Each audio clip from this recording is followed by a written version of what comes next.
Prepare o seu coração e abra agora as janelas de sua alma, porque será transmitida uma palavra de fé e esperança na instrumentalidade do pregador e conferencista internacional, que tem percorrido todo o Brasil e mais de 35 países do mundo. Reverendo Genésio Santos. Hoje nós estaremos meditando aqui acerca da igreja de Sardes. No livro do Apocalipse, no capítulo de número 3, a partir do versículo 1, assim está escrito: E ao anjo da igreja que está em Sardes escreve: Isso diz o que tem os 7 Espíritos de Deus e as 7 estrelas. Eu sei as tuas obras, que têm nome de que vives e estás morto. Sê vigilante e confirma o restante que estava para morrer, porque não achei as tuas obras perfeitas diante de Deus. Lembra-te, pois, do que tens recebido e ouvido, e guarda-o, e arrepende-te. E se não vigiares, virei sobre ti como um ladrão, e não saberás a que hora sobre ti virei. Mas também tens em Sardes algumas pessoas que não contaminaram suas vestes, e comigo andarão de branco, porquanto são dignas disso. O que vencer será vestido de vestes brancas, e de maneira nenhuma riscarei o seu nome do livro da vida. E confessarei o seu nome diante de meu Pai e diante dos seus anjos. Quem tem ouvidos, ouça o que o Espírito diz às igrejas. Meus nobríssimos, o nome Sardes é derivado do hebraico saride, que quer dizer o restante ou o que escapou. A mesma palavra era usada para sárdio, um lindo diamante. Nos tempos antigos, foi a capital da Lídia e do reino de Creso, entre a Mísia e a Frígia. Sardes ficava localizada na margem oriental do rio Pactolo, no sopé do monte Timolo, tendo Esmirna a oeste e também Tiatira ao norte. No limite oeste da estrada real de Susa, estava no meio da rota de comunicações entre a costa do Mar Egeu e o interior do continente. Foi célebre na antiguidade pelo seu comércio e pela indústria de tinturaria de lãs. Segundo Plínio, a arte de tingir a lã foi inventada na cidade de Sardes. Era uma cidade bastante rica, e grande parte daquela riqueza era o ouro extraído do aluvião do rio Pactolo. A fama da cidade de Sardes surgiu no apogeu, porque ali foram cunhadas pela primeira vez na história moedas de ouro e também de prata. A cidade era quase toda cercada por penhascos e 5 estradas serviam à cidade. Sardes foi incendiada pelos atenienses no ano 499 a.C. Vamos aqui ao texto bíblico, versículo 1. E ao anjo da igreja que está em Sardes. Esse período de Sardes nós entendemos que representa a igreja do ano 1517 até 1750 depois de Cristo. Esse período representa indiscutivelmente a igreja morta, mas que ainda possui um grupo pequeno de fiéis, como foi no tempo da Reforma. A igreja reformada tornou-se uma imensa organização, mas com pouca evidência de vida espiritual. Segundo a tradição, Sardes foi a primeira cidade, foi a primeira cidade a receber o evangelho através do ministério do apóstolo São João e também a primeira a desviar-se da fé. Na autoidentificação de Jesus, as outras igrejas, ele se dirige ao grupo todo. E aqui ele faz menção a um restante que escapou. E ao anjo da igreja que está em Sardes escreve: Isso diz aquele que tem os 7 Espíritos de Deus e as 7 estrelas. Para uma igreja que estava no estado de putrefação espiritual, era necessária a atuação do Espírito de vida para ressuscitá-la.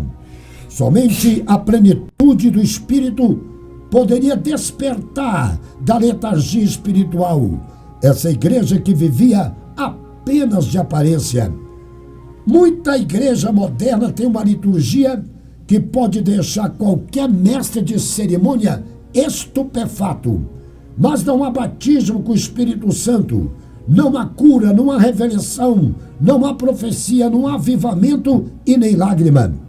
Olha, diz o versículo 2, eu sei as tuas obras. Os sistemas gnosticista, nicolaísta, balamita e jezabelita não importunaram essa igreja, como as de Tiatira e a de Pérgamo. Era uma comunidade que tinha fama notável pelas atividades religiosas e por obras. Só que tudo era apenas fanatismo ou formalismo externo. Aquele que viu Natanael debaixo da figueira sem nunca tê-lo visto pessoalmente, aquele que sabia o que os críticos de Cafarnaum estavam pensando a seu respeito, aquele que conhecia a vida íntima da samaritana, que havia tido um relacionamento com 6 homens, tem a capacidade de ver, saber e conhecer tudo à distância. Continua aqui. Eu sei as tuas obras, que tem nome que vives e estás morto. Nas cartas antecessoras após a identificação de Cristo, ele tece elogios plausíveis. Agora, em se tratando da igreja de Sardes, logo no início, aparecem duríssimas repreensões. O teólogo Hansen chama Sardes a cidade da morte.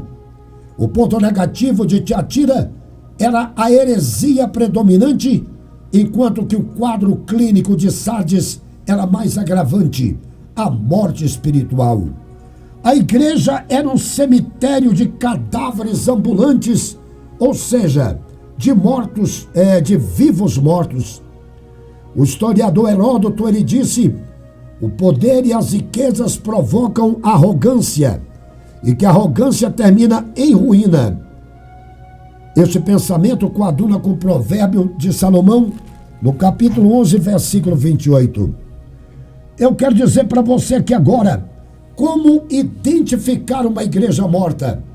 Ela tem pregação esmerada, mas sem inspiração. Catedrais suntuosas, mas os cultos são vazios.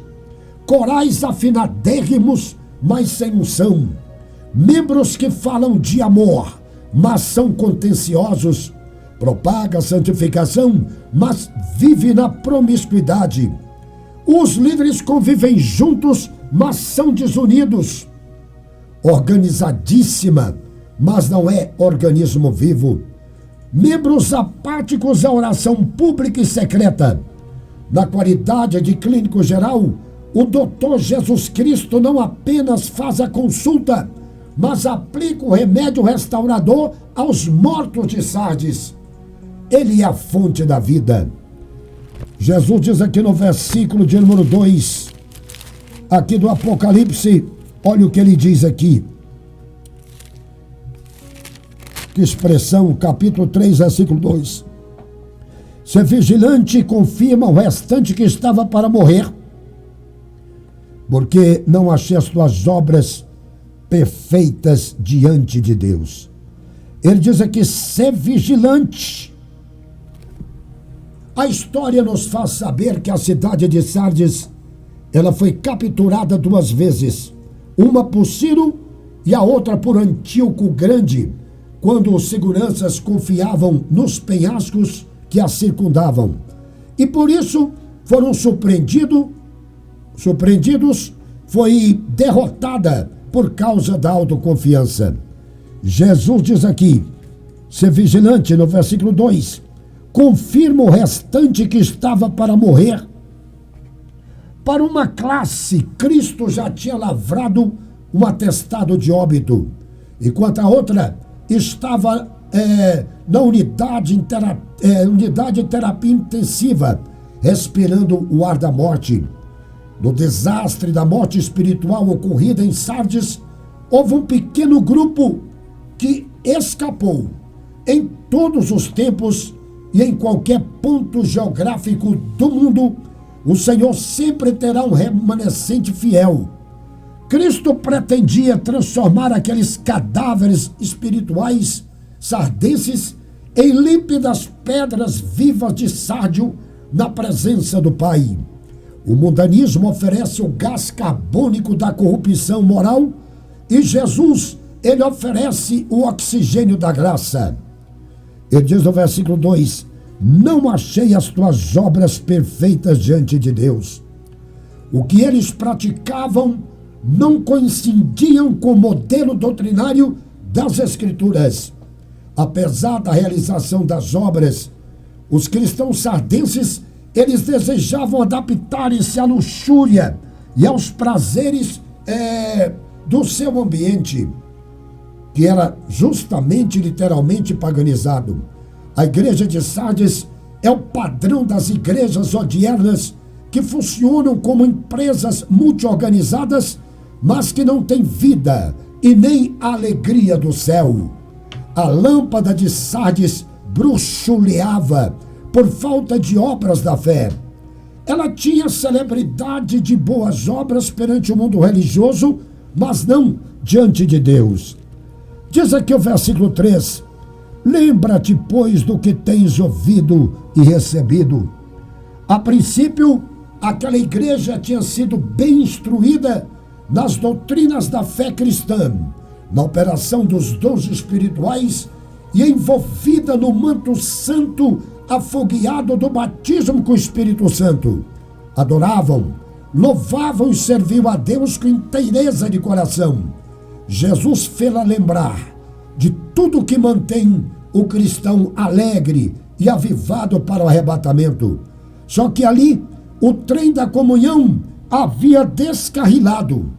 Os 2 degraus que fizeram a igreja desabar foram a apostasia e o mundanismo.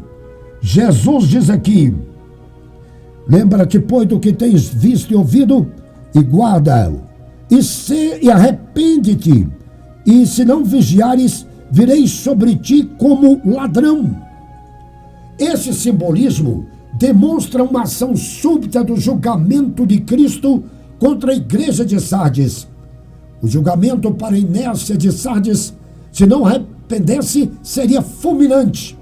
Para os que vivem claudicando e na nostalgia espiritual, substituindo a graça vivificadora do Espírito por simulações de vida cristã, serão surpreendidos no arrebatamento da igreja. Versículo 4: mas também tens em Sardes algumas pessoas que não contaminaram as suas vestes. Aquele que anda de vestes brancas entre os castiçais, convida os fiéis de Sardes para essa caminhada de santidade. Esse grupo fiel não se aparentava com paganismo beligerante.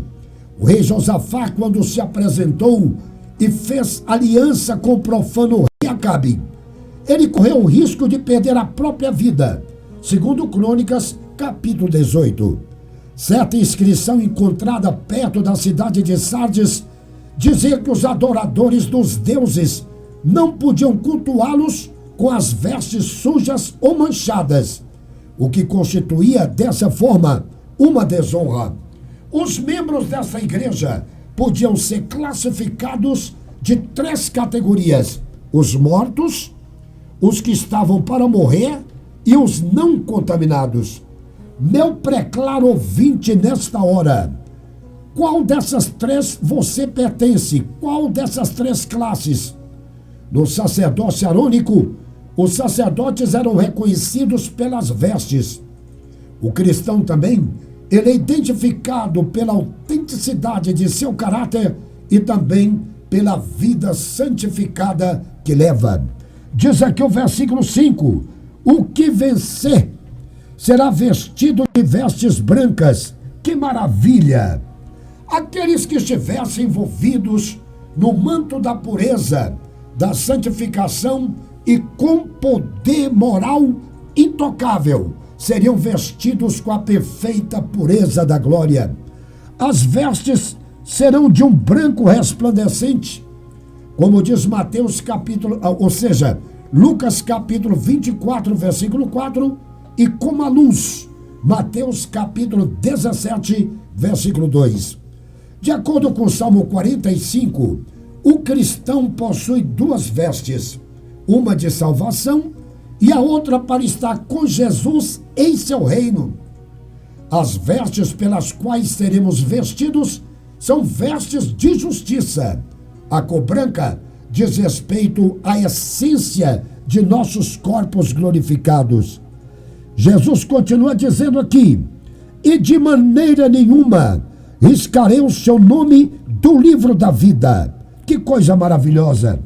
É quase impossível o nosso nome ser gravado na calçada da fama ou incluso no Guinness World Records ou livro dos recordes, mas Cristo gravou com cisel dourado da graça em seu livro eterno, assim como um livro de registro civil contém os nomes dos cidadãos vivos. O livro da vida contém os nomes dos servos honrados e fiéis a Cristo. Encontramos em 3 das 7 cartas às igrejas da Ásia 3 promessas de vida. O vencedor em Éfeso comeria da árvore da vida. O vencedor em Esmirna receberia a coroa da vida. O vencedor em Sardes teria seu nome inserido no livro da vida. E Jesus diz aqui: e confessarei o seu nome diante de meu Pai e diante dos seus santos anjos. Que maravilha, que promessa maravilhosa!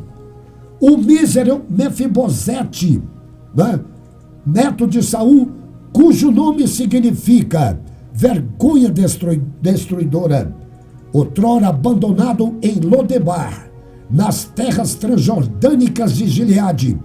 Ele foi exaltado e teve seu nome celebrizado pelo rei Davi perante os seus filhos, oficiais e servos do palácio real em Jerusalém. Segundo Samuel, capítulo 9.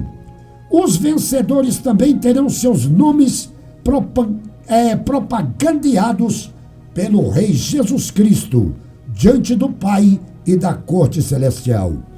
Existe o grupo dos mortos-vivos e dos vivos-mortos.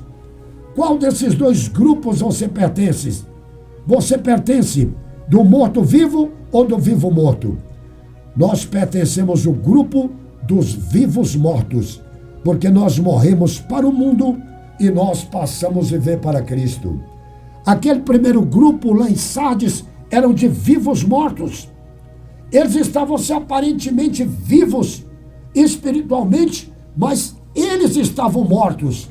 Mas o Cristo maravilhoso, que estava andando no meio da igreja de Sardes, ele quer te dar vida. O cristão morto, ele é o último a chegar no culto. Ele é o primeiro a ir embora. Não ora, não jejua, não lê a Bíblia, não tem prazer de ir aos cultos, não tem alegria. Ele não lê a Bíblia Sagrada, ele leva uma vida de qualquer maneira. Mas o Cristo vivo, aquele que morreu, mas que está agora vivo para todo sempre, ele quer lhe dar vida, vida espiritual, ressuscitar a sua vida, ressuscitar a sua alma e lhe dar um novo projeto de vida. Irei orar por você agora, e o Cristo que ressuscitou dentre os mortos vai ressuscitar a sua vida espiritual, para você ter uma vida triunfante, uma vida, primeiro, de vitória e, segundo, de sucesso. Ele quer trabalhar na sua vida, lhe dando um novo viver. Pare agora, aonde você estiver, Cristo irá ressuscitá-lo pelo poder da fé. Pare aonde estiver. Nem tudo está perdido. Ainda resta uma esperança. Chegou o momento da oração, da fé, com o reverendo Genésio Santos. Senhor nosso Deus, acabei de transmitir a tua palavra agora acerca da igreja de Sardes. O Senhor tu que és aquele que tem os 7 Espíritos de Deus, que é o Espírito Santo operando em toda a plenitude. Queremos te agradecer pela vida. Aquele que tem as 7 estrelas, ou seja, os pastores das igrejas em tua mão, porque o Senhor é controlador de todas as coisas. Queremos pedir que o teu Espírito Santo, operando de 7 maneiras, ou de maneira séptula, diferente, venha atuar na vida desse irmão. Esse homem, essa mulher que outrora orava, jejuava, buscava, orava de madrugada, tinha aquela vida avivada, uma vida vivida no Espírito, e que hoje está morta, está no caixão de uma vida espiritual, mas que o Espírito que ressuscitou a Cristo venha ressuscitar esse meu ouvinte agora, dando vida abundante, nova experiência contigo de forma gloriosa. Também quero apresentar aqueles que estão doentes, aqueles que estão acamados, aqueles que estão, Senhor, só esperando a morte, porque foram desenganados pelos médicos, mas só que eles não foram desenganados por ti. Põe as tuas mãos agora para curar todas as enfermidades, para abençoar essa empresa, abençoar os negócios desse homem. Senhor Deus, abrindo a mente espiritual para que eles tenham uma vida de comunhão vívida, gloriosa contigo, meu Senhor. Fortalece os meus ouvintes agora, dando para eles bênçãos espirituais, alegria, gozo no Espírito, porque a alegria do Senhor é a nossa força. Que eles sejam abençoados, ressuscitados espiritualmente, em nome de Jesus. Amém.